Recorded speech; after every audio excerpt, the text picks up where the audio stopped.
isn't a willpower problem. And I'm going to bring in one of my favorite David Goggins quotes, where he says, "It's not your fault, but it is your responsibility." Right? So, as a generation, like you can't 1v1 this 6-inch phone. You can't. We're just not able to do that, because just to put it into perspective, these phones and these apps and all of this stuff, right, they're built by engineers. Think of some of the smartest engineers, software developers, whatever. They've got a whole team. I want you to picture just one app, for example. There are the highest level of engineers and software developers, etc., that are being paid millions a year with the sole purpose of grabbing your attention. All right, we've got it here. Their singular objective is to make sure you never put it down. That's it. Now, you're somebody who's got your own life going on, and I've kind of put together this picture of how many weeks you actually have in your life, and what you're spending on, right? You've got about 700 weeks to just kind of just do what you want and like rest and recover from all your weekly tasks. In those, what I got here? I think you got about 1,000 weeks you're going to spend over your life working, right? Somebody else is spending 1,000 weeks of their life, maybe even more, just to figure out how to make this phone more addictive, to make sure you never put it down. And it's not just them. It's not just one person. It's a whole team. It's a whole company built around that. And that's just for one app. Now imagine all the apps. Now imagine all the phones. And you can't 1v1 your phone. You cannot 1v1 the 6-inch device, because you're fighting against an entire team. And I love to bring in, Ephesians. I forgot which chapter it is. I think it's Ephesians. I think it's 2. But where it speaks about how we battle not against flesh and blood, but against powers and principalities. I mean, it works very well, when you're speaking about phones, because you're not just fighting against yourself. It's not you against, how well can I resist this phone? It's you against a whole power network that's been in motion before you were even here. Before you even knew what a phone was, there were people working, figuring out how to actually build something like this, right? Because obviously they get more money and power from it, right? They're stealing from your attention.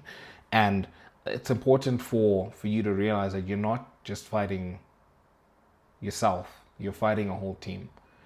Something that was very sinister that I realized about, like, the algorithms, say for example TikTok, is it works like a slot machine. So we all know about how addictive gambling is, but these algorithms work like slot machines. So you don't get on an app and then you watch 10 videos and you've got 10 straight 10 out of 10 videos. You've got straight bangers, like you enjoyed every single one of those videos. That wouldn't work, because, well, you'd kind of get what you want and then you'd leave. But they incorporate variable reward like a slot machine. So you open up TikTok, maybe your first one is an absolute banger. Then the next one it's okay. Then the next one is really, really good. Then the next one is just trash. The following one is trash. Then the next one is amazing. And that kind of thing hijacks your brain. And that's where you've got to implore some wisdom and say, dude, I can't fight this thing. And for me, this also brings into line a biblical principle as well. Like when it comes to lust, the Bible tells us, you don't fight lust, flee from it, because you've got no chance of winning against it, right? Because obviously it's a very primal and primitive part of your brain that you don't really have that much control over. And I would say we need to apply the same advice to cell phones. We can't fight it.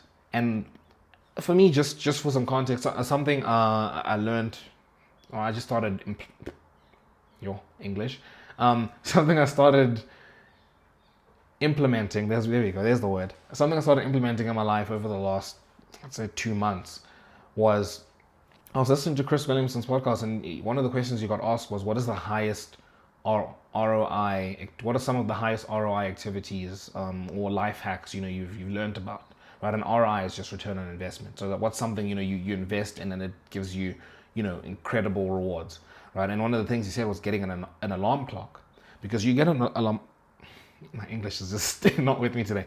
You get an alarm clock and, okay, you go to sleep. That means you don't have to keep your phone in your bed. So you put your phone in a whole different room, put it in the kitchen or whatever. And obviously for us, the reason you might want to keep your phone in your room, you're like, no, but I need the alarm to wake up early and all that.